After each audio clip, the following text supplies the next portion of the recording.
नमस्कार विद्यार्थियों, वैदिक एकेडमी के यूट्यूब चैनल पर आपका हार्दिक स्वागत है।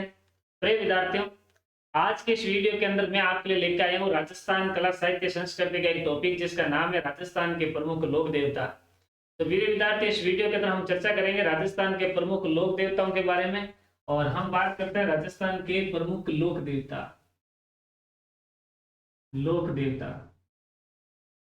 राजस्थान के लोक देवता के बारे में हम इस वीडियो के अंदर चर्चा करेंगे। सबसे पहले की वीडियो लोक देवता जो है वो हम किससे मतलब कहते हैं, लोक देवता किससे कहा जाता है। तो मतलब लोक देवता का सीधा सीधा मतलब होता है कि मानव रूप में जन्म लेकर के कोई भी व्यक्ति समाज में ऐसा कार्य करे जिससे कि समाज के लोग मतलब जो है उनको पूजने लग जाए, तो उनको मतलब जो है लोक देवता कहा जाता है। यानी कि ऐसे महापुरुष जिन्होंने मानव रूप में जन्म लिया है और अपने बलिदान, अपनी वीरता और अपने वचनबद्धता एवं अशुद्धता का कार्य करके समाज के अंदर एक नई दिशा प्रदान की हो, उससे हम लोक देवता की श्रेणी के अंदर जो है रखते हैं। जैसे रामदेव जी, जिन्होंने मानव रूप में अवतार लेकर के समाज में मतलब जो है ऊंच नीच जात पात का भेदभाव मिटाया, तो आज हम लोग उनको क्या करते हैं, पूछते हैं। जैसे पाबू जी हैं, जैसे तेजा जी हैं, इन्होंने अपने वचन की खातिर गायों की रक्षा करते हुए और वचन की खातिर अपने वीर गति को प्राप्त हो गए, तो इन्हें हम जो है लोक देवता कहते हैं। तो प्रिय विद्यार्थियों, इस लोक देवता टॉपिक के अंदर हम सबसे पहले चर्चा करते हैं राजस्थान के पंच पीरों की। और पंच पीरों के लिए इस वीडियो के अंदर मैं आपको है एक दोहा लिखाता हूँ। पंच पीरों का एक दोहा है, पाबू, हड़बू, रामदेव, मांगलिया, मेहा, पांचों पीर पदार्ज्यो, गोगा जी, जहा। यानी कि इस दोहे के अंदर पंच पीर जो है वो हम पढ़ रहे हैं। पंच पीरों के अंदर पंच पीर किससे कहा जाता है? पंच पीर का मतलब होता है, प्यारे विद्यार्थियों, पंच पीर का मतलब होता है ऐसे लोक देवता जिनको हिंदू धर्म के अलावा मुस्लिम धर्म के या अन्य धर्म के लोग भी उनकी पूजा करते हो, उससे हम जो है लोक देवता के पंच पीर के नाम से जानते हैं। यानी कि 5 ऐसे लोक देवता है जिनको हिंदू धर्म के अलावा मुस्लिम धर्म के लोग भी उनकी क्या करते हैं, पूजा करते हैं। तो देखते हैं 5 जो है वो कौन से लोक देवता जो पंच पीर के अंदर आते हैं। इस दोहे के अंदर आपको पंच पीर के अंदर नंबर 1 दे रखा है पाबू जी, नंबर 2 दे रखा है हड़बू जी, नंबर 3 दे रखा है रामदेव जी, नंबर 4 मेहा जी, और नंबर 5 जो दे रखा है वो दे रखा है अपने गोगा जी, गोगा जी, गोगा जी। तो ये 5 लोक देवता है जिनको हम पंच पीर के नाम से मतलब जो है जानते हैं। और इनको मतलब 500 पीरों के अंदर जो सबसे प्रमुख जो लोक देवता पंच पीरों में वो है अपने गोगा जी। सबसे प्रमुख लोक देवता पंच पीरों में, और या फिर पंच पीरों में सबसे पहला स्थान, प्रथम स्थान अगर किसी लोक देवता का है तो वो है अपने गोगा जी का। तो विद्यार्थियों, इस मतलब जो है दोहे को आप आराम से लिख सकते हो नोट्स के अंदर और इसका स्क्रीनशॉट भी ले सकते हो। अब हम बढ़ते हैं राजस्थान के पंच पीरों के अंदर, और पंच पीरों के अंदर आज जो हम पहला टॉपिक शुरू करेंगे वो टॉपिक रहेगा लोक देवता जिनका नाम है पाबूजी राठौड़। पाबूजी राठौड़, पाबूजी राठौड़ के बारे में हम पहले परिचय पढ़ते हैं। पाबूजी राठौड़, इनका जन्म, इनका जन्म स्थान, इनके पिता का नाम, इनकी माता का नाम, इनके बारे में हम चर्चा करते हैं। तो प्यारे विद्यार्थियों ध्यान रखना, पाबूजी राठौड़ का जो जन्म स्थान है, जन्म स्थान कहते हैं कि इनका जन्म हुआ था 1239 ईस्वी के अंदर, और एक अपने मारवाड़ रियासत में एक छोटी सी जागीर थी जिसका नाम था कोड़ू। कोड़ू कोड़ू कोड़ूमंड कहते हैं इनको। मारवाड़ रियासत की एक छोटी सी जागीर जिसका नाम था कोड़ूमंड, यहाँ पर पाबूजी राठौड़ का जो है जन्म होता है 1239 ईस्वी के अंदर। कहते हैं कि पाबूजी राठौड़ के जो पिता है, इनके पिता का नाम, इनके पिता का नाम था अपने धांधल जी राठौड़। धांधल जी राठौड़ जो कोलूमंड रियासत के मतलब एक जागीरदार थे, ठाकुर हुआ करते थे, मतलब जागीरदार थे। कौन? धांधल जी राठौड़। और इनकी जो माता थी पाबू जी की माता का नाम था कलमा दे। कलमा दे। कलमा दे, दे मतलब होता है देवी। ऐसा कहा जाता है कि मतलब जो है ये कलमा दे जो है, क्योंकि लोग किंवदंतियों के अंदर ऐसे मतलब जो है सुनने में मिलता है कि कलमा दे जो थी एक अप्सरा थी, यानी परी थी, और अप्सरा के गर्भ से मतलब जो है बाबूजी राठौड़ का जो है जन्म होता है। प्यारे विद्यार्थियों, आगे बढ़ते हैं और देखते हैं कि बाबूजी राठौड़। पहले मैं आपको एक छोटी सी चीज बताता हूँ कि बाबूजी जो राठौड़ हैं ये मारवाड़ रियासत से संबंधित है। मारवाड़ रियासत से संबंधित है। यानी कि कहते हैं कि मारवाड़ रियासत के अंदर अपने एक राजा हुए हैं मारवाड़ के, जिनका नाम है राव आस्थान। राव आस्थान मारवाड़ के शासक थे और राव आस्थान के दो बेटे थे, जिसके अंदर एक बेटे का तो नाम था राव दुहड़।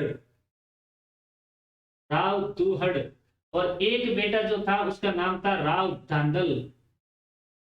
राव धांधल। राव दुहड़ ये तो मारवाड़ के शासक बने थे, और राव दांदल जी ये कोड़ू के मतलब जो है जागीरदार बने थे, कोड़ू गांव के। यानी राव दुहड़ के छोटे भाई थे दांदल जी, और दांदल जी मतलब जो है बाबूजी राठौड़ के पिताजी थे, यानी बड़े पापा कौन हो गए, राव दुहड़ हो गए थे। तो राव दुहड़ के मतलब जो है ये राव दुहड़ के छोटे भाई दांदल जी के पुत्र थे, यानी मारवाड़ रियासत से अपने बाबूजी राठौड़ का संबंध है। ध्यान रखें दोस्तों, आगे हम बढ़ते हैं और देखते हैं बाबूजी राठौड़ के बारे में और क्या क्या बातें हैं। तो बाबूजी राठौड़ की जो पत्नी है, बाबूजी राठौड़ की पत्नी का नाम था फूलम दे। फूलम दे। बाबूजी राठौड़ की पत्नी का नाम है फूलम दे, और फूलम दे के अलावा बाबूजी राठौड़ की पत्नी का एक और नाम अपने को मतलब जो है मिलता है, उनका नाम है सुप्यार दे। फूलम दे या हम कह सकते हैं सुप्यार दे। और ये फूलम दे कहां की मतलब रहने वाली थी, कहां की राजकुमारी थी। तो याद रखें प्यारे विद्यार्थियों, फूलम दे जो है अपने एक रियासत है जिसका नाम है अमरकोट। अमरकोट रियासत जो वर्तमान के अंदर पाकिस्तान के अंदर है, पहले मतलब भारत का ही भाग था, और बाद में देश आजाद होने के पश्चात पाकिस्तान के अंदर चली गई।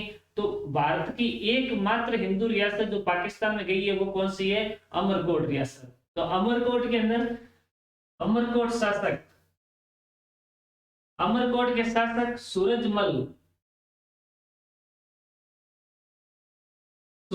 सोडा की बेटी। सोडा की बेटी। अमरकोट के राजक सूरजमल सोडा की मतलब जो है ये पुत्री थी। अब कहते हैं कि बाबूजी राठौड़ की जो घोड़ी है, बाबूजी राठौड़ की घोड़ी, घोड़ी का अगर नाम पूछ ले तो वो है अपने केसर कालमी। केसर कालमी।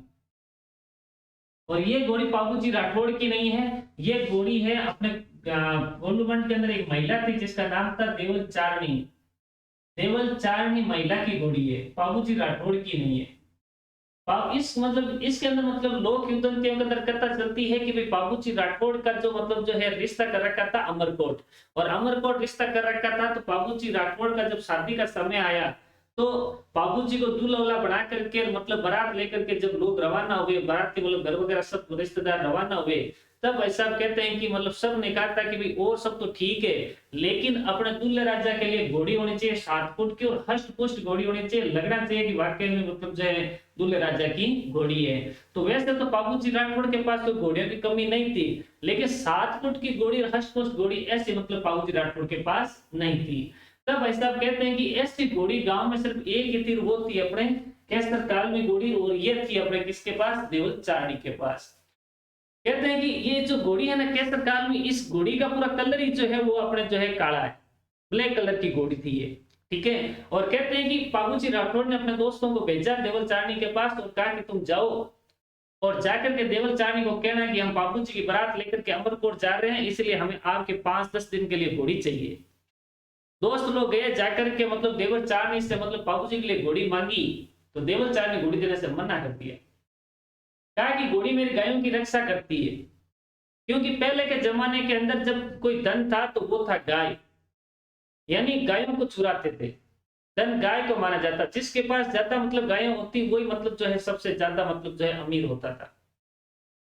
यानी कि उस जमाने के अंदर भारत के अंदर अगर मुस्लिम आक्रमण हुए तो इस मुस्लिम आक्रमण करने के पीछे भी एक कारण जो माना गया है वो माना गया गाय के, मुस्लिम लोग यहाँ से बाहर से मतलब गायों को चुरा के लेकर जाते थे।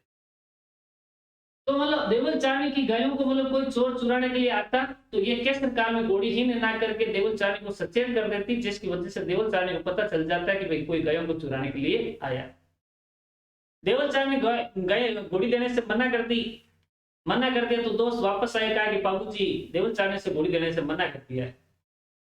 बाबूजी खुद गए देवल चारणी के पास और जाकर के कहा कि देवल चारणी, आपकी घोड़ी की मुझे सख्त आवश्यकता है और मैं मानता हूं कि आपकी घोड़ी आपकी गायों की रक्षा करती है, लेकिन देवल चारणी मैं आपसे वादा करता हूं कि आपकी गायों के ऊपर किसी प्रकार का कोई संकट आएगा तो मैं आपको वचन देता हूं कि मैं अमरकोट से भागता हुआ आ जाऊंगा, यहां तक कि अगर मैं फेरा खा रहा हूँ तो 20 फेरों को छोड़ के आ जाऊंगा। जब इतनी बात की तो भाई साहब देवल चारणी ने बाबूजी को घोड़ी दे दी। बाबूजी बारात लेकर के चले गए प्यारे विद्यार्थियों अमरकोट, और अमरकोट जब बारात लेके वहां पहुंचे तो कहते हैं कि बाबूजी का जब तोरण का समय आया, तोरण पर बाबूजी जब गए तो आगे देखा कि बाबूजी मतलब जो है तोरण है वो गेट के ठीक ऊपर बांधा हुआ था, बहुत दूर ऊंचा मतलब तोरण बांधा हुआ था। बाबूजी मतलब जो है अपने घोड़ी केसर कार्मिक ऊपर बैठे बैठे केसर कार्मिक को बाबूजी कहते हैं कि केसर कार्मिक कैसे करके आज अपनी इज्जत को बचा ले, और पास के अंदर ढोली ढोल बजा रहा होता है। तब ऐसा बाबूजी उस ढोली को कहते हैं कि ढोली रखो तो मत रो ढोल बजा, तारी ढोल की था पर हमारी घोड़ी केसर काल में नाचे। जब ये बात की ढोली ने ढोल तेज बजाना शुरू किया, तब ऐसा कहते हैं कि अपने केसर काल में घोड़ी ने अपने आगे वाले दोनों पैर अमरकोट के मेन गेट के ऊपर रखे, फिर तलवार और छड़ी से बाबूजी ने तोरण बांधा। बाबूजी तोरण बांधने के पश्चात बाबूजी का फेरों का समय आया। कहते हैं कि बाबूजी का 1 फेरा हुआ, बाबूजी का 2 फेरा हुआ, बाबूजी का 3 फेरा हुआ, और जैसे ही बाबूजी का 4 फेरा कंप्लीट होने वाला था उस समय केसर काल में घोड़ी हिलाने लगी, और हिलाने लगी तो बाबूजी को पता चल गया कि देवल चारणी की गायों पर किसी प्रकार का कोई संकट आ गया। बाबूजी तीसरे फेरों को छोड़ करके मतलब 3.5 फेरे कंप्लीट हुए थे और उसको बीच में छोड़ करके मतलब 4 फेरे पूरे नहीं हुए थे, 3.5 फेरों के अंदर बाबूजी बीच में छोड़ करके और वहां से अमरकोट से रवाना हुए अपने भाइयों को मतलब जो है सबको लेकर के, और आकर के अपने कहते हैं कि एक जगह पड़ते जिसका नाम है देचू गांव। देचू गांव के अंदर बाबूजी राठौड़ इनके खुद के बहनोई थे जिनका नाम था जींदराव खिची। जींदराव खिची से बाबूजी राठौड़ लड़ते हुए वीर गति को प्राप्त हुए। और याद रखना दोस्तों, बाबूजी ने देवल चारणी की गायों की रक्षा करते हुए अपने बहनोई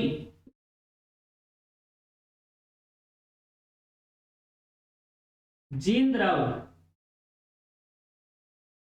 खिची से लड़ते हुए देचू नामक स्थान पर वीर गति को प्राप्त हुए। बाबूजी राठौड़ जींदराव खिची से लड़ते हुए देचू गांव के अंदर वीर गति को प्राप्त हो गए। अब ऐसा कहा जाता है कि जींदराव खिची बाबूजी का बहन होता, और ये अपने नागौर के अंदर एक जगह पड़ती है जिसका नाम है जाइल का शासक था। पहले ऐसा कहा जाता है कि पहले खिच्चियों के और राठौड़ों के बीच के अंदर आपस के अंदर यूं संघर्ष चलता रहता था। तब धांधल जी राठौड़ ने इस संघर्ष को खत्म करने के लिए अपनी बेटी की शादी जींदराव खिची के साथ कर दी। कहा कि भाई आपस में वैवाहिक संबंध हो जाएंगे तो किसी प्रकार की कोई मतलब जो है भेदभाव नहीं रहेगा। लेकिन जींदराव खिची कहते हैं नागौर के जाइल का शासक था और जींदराव खिची की नजर थी अपने केसर काल में घोड़ी के ऊपर। जींदराव खिची ने मतलब देवल चारणी को कई बार ऑफर दिया कि देवल चारणी जितनी गायें चाहिए गायें ले ले, पैसे चाहिए पैसे ले ले, लेकिन तेरी घोड़ी केसर काल में मुझे दे। लेकिन ये मतलब क्या अपने देवल चारणी जींदराव खिची को हर बार घोड़ी देने से मना कर देती। जब बाबूजी को घोड़ी दी तो जींदराव खिची मतलब जो है गुस्सा हो गया था। ये बंदा बारात में गए नहीं और इसने कहा कि अपने को मतलब जो है इनकी जो है घोड़ी गायें लेके जानी है। देवल चारणी की गायों को चुरा के लेके जा रहा था। बाबूजी राठौड़ आए और देचू नामक स्थान पर इनके साथ युद्ध किया, और युद्ध के दौरान बाबूजी अपने वचन के बंधे हुए और बाबूजी खुद अपनी बहन का ये जो है सुहाग था बहनोई थे तो उन की जगह अपने खुद को मतलब जो है वीर गति को प्राप्त करना उचित समझा। तो ये दोस्तों बाबूजी राठौड़ के मतलब बारे में कुछ मतलब जो है कथा थी। और इसके बाद हम आगे बात करते हैं बाबूजी राठौड़ के बारे में और क्या क्या चर्चा है। तो ध्यान रखें दोस्तों, बाबूजी राठौड़ के बारे में और क्या क्या मतलब इंपॉर्टेंट सवाल जो आपसे पूछे जा सकते हैं वो हम बात करते हैं।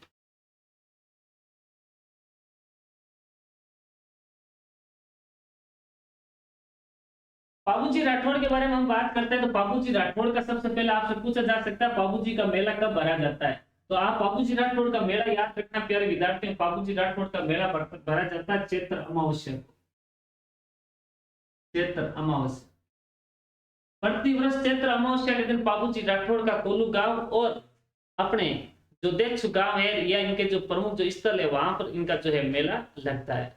सेकंड नंबर हम बात करते हैं बाबूजी राठौड़ के सहयोगी कौन कौन है। बाबूजी राठौड़ के सहयोगी सहयोगी की हम बात करें तो बाबूजी राठौड़ के जो सहयोगी हैं, एक का नाम तो है चांदा, दूसरे का नाम है डामा, तीसरे का नाम है सलजी सोलंकी, सलजी सोलंकी। नंबर 4 है हरमल रायका, हरमल रायका, हरमल रायका। और नंबर 5 हम बात करते हैं सावंत जी। तो ये 5 व्यक्ति जो है बाबूजी के मतलब जो है दोस्त थे, सहयोगी लोग थे, जो एनी टाइम जो है बाबूजी के साथ रहते थे। बाबूजी राठौड़ के बारे में हम बात करें तो बाबूजी राठौड़ अपने एक ऊंट पालक जाति है जिनका नाम है रायका, या हम कहते हैं इनको रेबारी। तो रायका या रेबारी जाति के आराध्य देव अगर आपसे पूछा जाए तो वो है अपने कौन, बाबूजी राठौड़। तो एक बार सवाल भी पूछा गया था कि रायका या रेबारी जाति के आराध्य देव किससे कहा जाता है, कौन है, तो याद रखना अपने बाबूजी राठौड़। इंपॉर्टेंट जो है लाइन है ये। और कहते हैं कि बाबूजी राठौड़ को मेहर मुस्लिम, एक मुस्लिम जाति है मेहर, मेहर मुस्लिम जाति के लोग पीर नाम से, पीर नाम से पूजते हैं। बाबूजी राठौड़ को मतलब हिंदू धर्म के अलावा में मुस्लिम लोग भी पूजा करते हैं और मुस्लिमों के अंदर मेहर मुस्लिम लोग इनकी पूजा करते हैं और वो भी किस नाम से करते हैं, पीर नाम से करते हैं। तो याद रखें पीर नाम से जो है ये मेहर जाति के लोग करते हैं। नेक्स्ट हम बात करते हैं बाबूजी राठौड़ के पवाड़े। पवाड़े का मतलब होता है बाबूजी के जो गीत होते हैं उनको हम पवाड़े कहते हैं। और पवाड़े थोड़ी जाति के लोगों द्वारा माठ वाद्य यंत्र, वाद्य यंत्र का नाम याद रखना, माठ वाद्य यंत्र के साथ गाए जाते हैं, गाए जाते हैं। बाबूजी राठौड़ के जो पवाड़े हैं वो थोड़ी जाति के लोगों द्वारा माठ वाद्य यंत्र के साथ गाए जाते हैं। और इतना ही नहीं, कहते हैं कि बाबूजी ने अपने जीवन के अंदर जब छोटे थे बाल्य अवस्था के अंदर बाबूजी ने 7 थोड़ी भाई थे उनको अपने यहाँ पे शरण दी और शरण नहीं दी बल्कि उनको अपनी सेना के अंदर ऊंचे पदों पर भी नियुक्त किया था। तो इससे साफ पता चलता है कि बाबूजी ने उस जमाने के अंदर ऊंच नीच का मतलब जो है भेदभाव मिटाया था। यानी कि बाबूजी ने 7 थोड़ी जाति के भाइयों को शरण दी, शरण दी। और कहते हैं कि बाबूजी का प्रतीक चिन्ह अगर आपसे पूछे तो बाबूजी का प्रतीक चिन्ह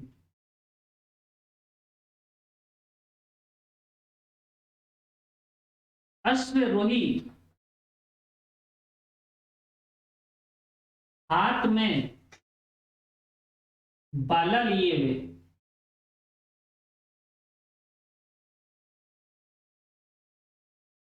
और बाईं ओर झुकी पगड़ी, सिर पर बाईं ओर झुकी पगड़ी, ये बाबूजी का प्रतीक चिन्ह है दोस्तों। बाबूजी बालक मतलब कैसे काल में घोड़ी के ऊपर बैठे हुए, घोड़ी का कलर जो है पूरा ब्लैक कलर है और उसके ऊपर मतलब जो है हाथ में बाला लिए हुए हैं और इनका जो साफा देखा जाए तो बाईं तरफ इनका जो है पगड़ी झुकी हुई है। और याद रखना ये पाबू जी का प्रतीक चिन्ह है। इसके अलावा पाबू जी के बारे में और क्या क्या बातें हैं वो हम देखते हैं।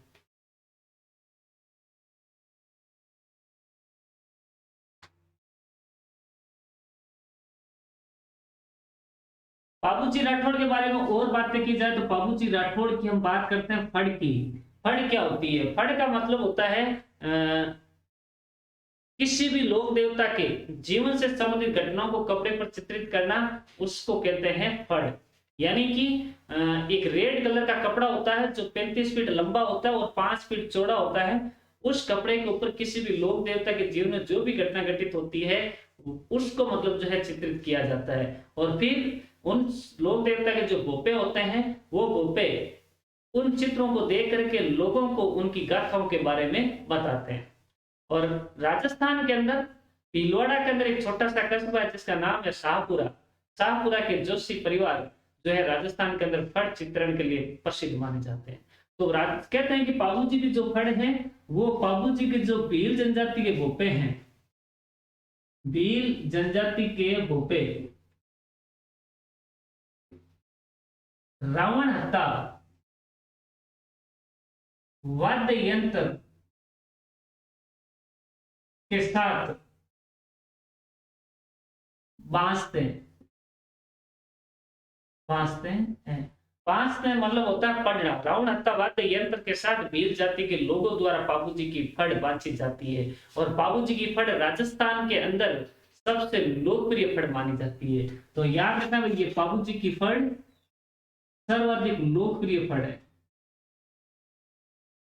सर्वाधिक लोकप्रिय फड़। और कहते हैं कि बाबूजी को मतलब जो बाबूजी के जो उपासक हैं, अनुयायी जो हैं, बाबूजी को मानने वाले लोग बाबूजी के लिए एक प्रकार का नृत्य करते हैं। उस नृत्य का नाम है थाली नृत्य। तो याद रखें प्यारे विद्यार्थियों, बाबूजी के उपासक थाली नृत्य करते हैं, थाली नृत्य करते हैं। और इसके अलावा बाबूजी के कुछ उपनाम भी हैं भाई, बाबूजी के उपनाम, जिनको बाबूजी के उपनाम किस क्या कहा जाता है? बाबूजी को एक तो कहा जाता है लक्ष्मण का अवतार, भगवान राम के छोटे भाई लक्ष्मण। और इन बाबूजी को उन लक्ष्मण का मतलब जो है अवतार के रूप में इनकी पूजा की जाती है। बाबूजी राठौड़ लक्ष्मण के अवतार कहा जाता है। सेकंड, बाबूजी को ऊंटों का देवता कहा जाता है, ऊंटों का देवता। ऊंटों का देवता मतलब होता है कि राजस्थान में ऊंट लाने का श्रेय अगर किसी को दिया जाता तो वो दिया जाता बाबूजी राठौड़ को। और तीसरा प्लेग, प्लेग एक बीमारी होती है उसकी रक्षा करने वाले देवता, तो प्लेग रक्षक देवता वो है बाबूजी राठौड़। तो इनको भी मतलब बाबूजी राठौड़ को प्लेग रक्षक देवता के रूप में पूछते हैं। और एक इनको कहते हैं हाड़ फाड़ का देवता, हाड़ फाड़ का देवता,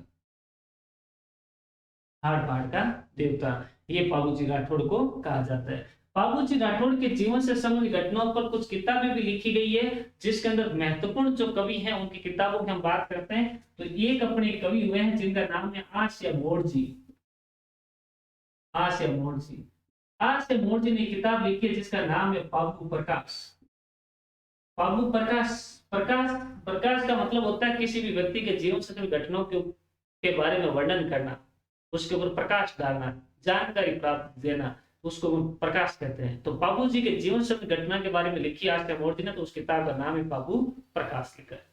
एक अपने बिट्टू मेहना जी, बिट्टू मेहना जी, इन्होंने मतलब बाबूजी के ऊपर किताब लिखी जिसका नाम है बाबूरा छंद। बाबूरा छंद, बाबूरा छंद जो किताब है वो बिट्टू मेहना जी द्वारा लिखी गई है। तो ये बाबूजी राठौड़ के बारे में कुछ जानकारी थी। और इसके अलावा बाबूजी राठौड़ के बारे में और क्या क्या बातें हैं तो हम बात करते हैं आगे। अब दोस्तों कहते हैं कि बाबूजी जो राठौड़ है ये जिंदरा खिची के साथ लड़ते हुए वीर गति को प्राप्त हो गए। तो आगे चल करके बाबूजी राठौड़ के भतीजे थे भाई, बाबूजी राठौड़ के भतीजा, भतीजा था जिसका नाम था रूपनाथ, या हम इनको कहते हैं जरडा जी, दूसरा नाम इनका जरडा जी भी है। रूपनाथ जी या जरडा जी जिनके पिता बाबूजी के बड़े भाई थे जिनका नाम था बुड्ढो जी।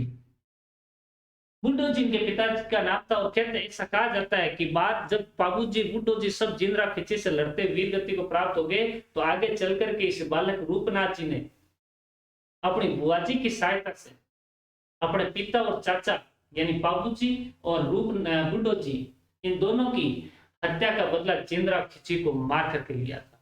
तो याद रखना दोस्तों, रूपनाथ जी जिंदराव खिची को मारकर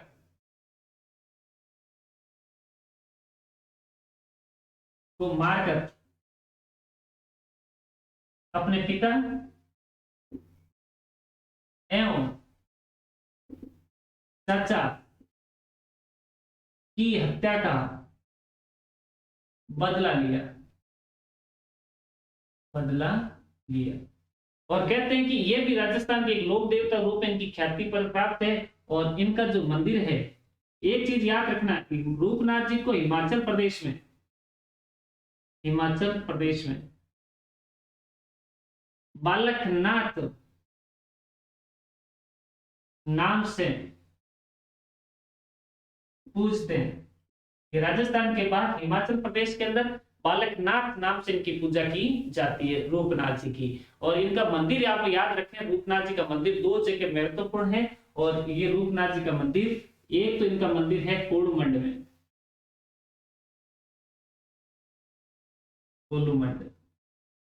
जोधपुर के अंदर है। और एक इनका जो मंदिर है वो है आपके शिम्बुदड़ा,